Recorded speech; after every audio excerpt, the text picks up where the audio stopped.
श्री स्वामी समर्थ. श्री स्वामी चरित्र सारामृत अध्याय 12वा. बाळाप्पांची स्वामी भक्ती.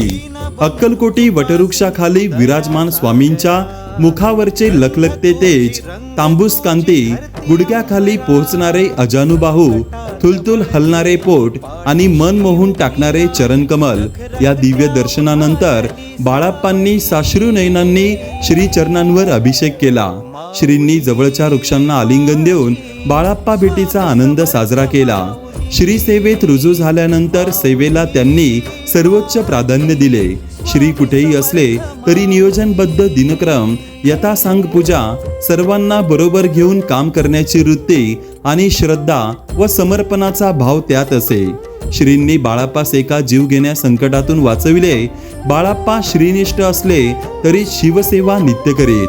श्रींनी शिवसेवेस नाही म्हटले तरी संभ्रमित बाळाप्पांनी चिठ्ठ्या टाकून कौल घेतला असता शिवसेवेची गरज नाही असा कौल मिळाला. या घटनेने बाळाप्पांची स्वामींवरील श्रद्धा व निष्ठा बळकट झाली. बाळाप्पांच्या हिशोबी कारभारामुळे श्रीपाद भट्टांना त्यांची उपस्थिती खटकू लागली.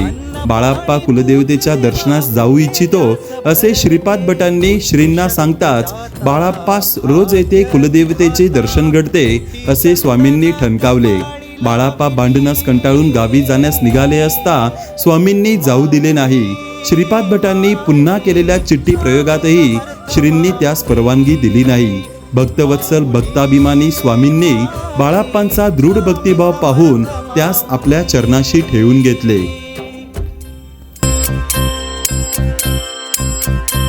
श्री स्वामी समर्थ जय जय स्वामी समर्थ.